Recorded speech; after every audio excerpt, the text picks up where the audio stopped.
साँच्ची भनेको के मलाई कहिलेकाहीँ आफ्नो असाध्यै माया लाग्छ। कस्तो थिएँ, कस्ता थिए सपना, कति आशा, कति भरोसा, र यहाँसम्म आइपुग्दा कति त नसोचेका, कति त कल्पनै नगरेका कुराहरू भोग्न पाइयो, देख्न पाइयो। कति पटक त विचलित भएँ, कति पटक त रोएँ, कहिले आदेशले आँसु झर्यो, कहिले कसैको ढाडस पाएर खुसीले आँसु निस्कियो, विश्वास तोडियो, भरोसा भाँचियो।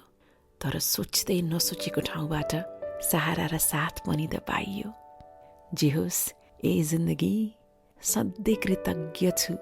कमजोर पाइलामा कहालिँदै कुना पसेको रात पनि याद छ। हार मान्ने छैन भनेर आफैले मन बाँधेर कदम अघि चालेको नि याद छ।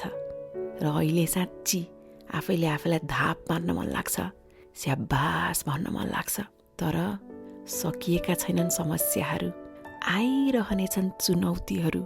कहिलेकाहीँ मन दुख्छ है, कहिलेकाहीँ कस्तो थकाइ लाग्छ है। तर विचलित नहौ है, यस्तो बनेर देखाउनै बाँकी छ जुन कसैले कल्पनै गरिएको थिएन भनेर आफैले आफैलाई सलाम गर्न मन लाग्छ। र त्यतिखेर साँच्ची भनेको मलाई आफ्नो असाध्यै माया लाग्छ।